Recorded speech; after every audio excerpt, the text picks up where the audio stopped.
Estalla la guerra e Irán se encuentra en la mira de las superpotencias.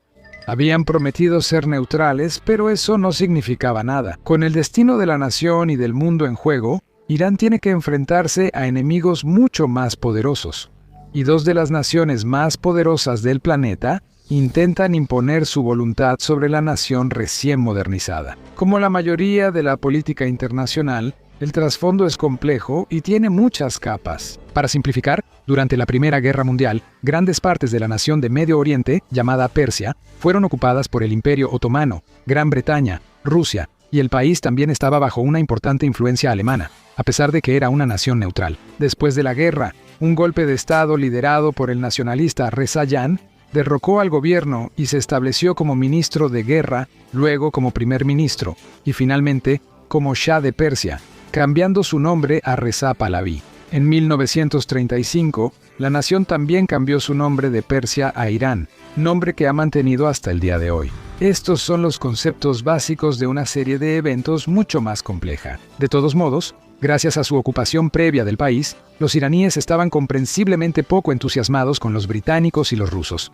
ahora la Unión Soviética, y preferían lazos con Alemania, que era un socio comercial importante. Irán también estaba atravesando importantes reformas económicas, tecnológicas y militares, y se invitó a expertos alemanes para ayudar con el proceso. Entre 600 y 1000 alemanes vivían en Irán, la mayoría trabajando en los sectores de comunicaciones y transporte, incluyendo técnicos de la compañía de aviones Junkers. Cuando estalló la guerra, Irán era neutral, pero esto no significaba que fuera ignorado. Los británicos todavía tenían importantes intereses en Irán, incluyendo la refinería de petróleo de Abadan, que les proporcionaba alrededor de 8 millones de toneladas de petróleo al año.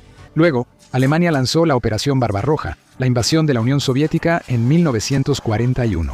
Los soviéticos ahora eran aliados de los británicos en la guerra, e Irán se encontraba en una posición muy precaria. Se temía que Alemania avanzara hacia el Cáucaso rico en petróleo, y que los alemanes no se detendrían en la frontera iraní. Un Irán controlado por Alemania privaría a los británicos del petróleo iraní y amenazaría la ruta comercial vital entre Egipto controlado por los británicos e India, así como las rutas comerciales hacia la Unión Soviética. Ambas potencias veían la necesidad estratégica de ocupar Irán, pero necesitaban un mejor pretexto. Ejercieron presión diplomática sobre Reza Pahlaví para expulsar a los ciudadanos alemanes y permitirles el uso de un ferrocarril vital. Pahlaví se negó, y la invasión conjunta británica y soviética de Irán fue inevitable. En teoría, Irán estaba enormemente superado por dos de las naciones más poderosas del mundo. En el lado iraní, había 9 divisiones del ejército, apoyadas por una fuerza blindada en crecimiento, que incluía 50 tanques ligeros TNH checos, 50 tanquetas armadas cada una con un par de ametralladoras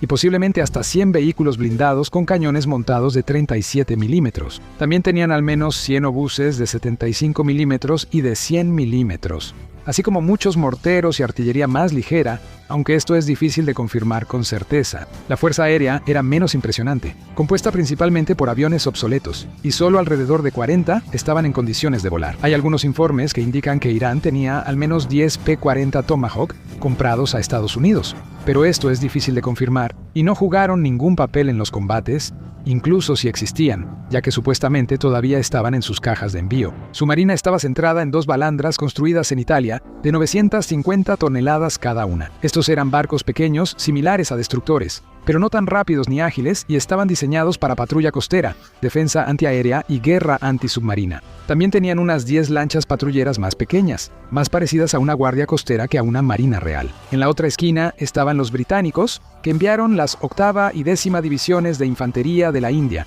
apoyadas por una fuerza blindada centrada en tanques ligeros. El poder aéreo fue proporcionado por un escuadrón de cazas Hurricane, uno de bombarderos Blenheim y otro de bombarderos exploradores biplanos Vickers Vincent, además de 6 transportes Vickers Valentia. También había una fuerza naval compuesta por varios balandros y al menos un crucero auxiliar. Los soviéticos dejaron de lado cualquier cosa que se pareciera a la sutileza y enviaron los ejércitos 44, 47 y 53, varios cientos de tanques, aunque la mayoría de estos eran tanques ligeros T-26 obsoletos y más de 400 aviones de caza. Esto era más que suficiente para abrumar totalmente al ejército de Irán por pura superioridad numérica. El 25 de agosto de 1941 comenzó la invasión de Irán, llamada Operación Countenance por los británicos. El plan general era un movimiento de pinza, Los británicos invadían desde el sur a través de bases en Irak, mientras que los soviéticos atacaban desde el norte a través del Cáucaso y Asia Central. Irán sabía que tenía pocas posibilidades contra semejantes fuerzas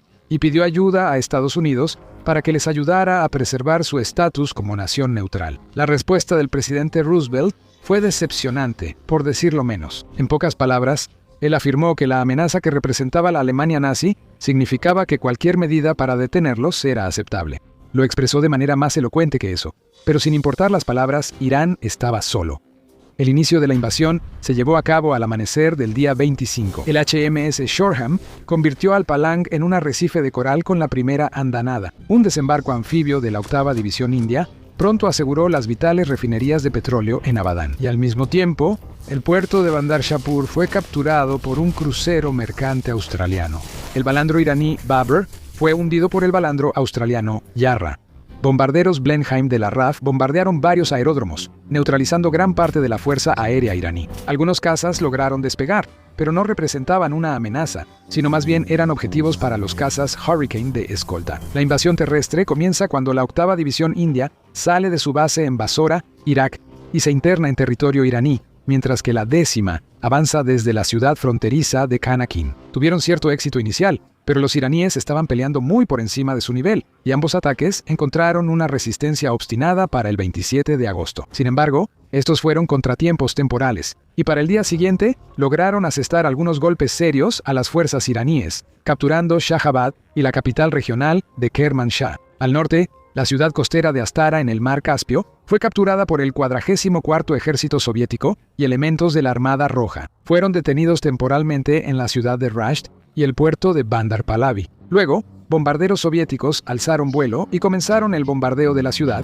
que se rindió para el 28 de agosto. El 53º Ejército avanzó hacia la ciudad de Mashhad, capturando el aeropuerto. La 15ª División iraní resistió lo mejor que pudo, pero fue destruida y los soldados del Ejército Rojo capturaron la ciudad. Los tanques soviéticos T-26, ya obsoletos, eran generalmente inferiores a los Panzers alemanes, pero en Irán no enfrentaron ninguna resistencia significativa. Las pocas docenas de biplanos que los iraníes lograron hacer despegar fueron superados por los cientos de cazas soviéticos. Sin otra opción, el Shah pidió un alto al fuego cuando las fuerzas británicas y soviéticas lograron unirse el 30 y el 31 de agosto, poniendo fin al conflicto en la práctica. En total, los británicos perdieron 22 muertos en combate y 42 heridos.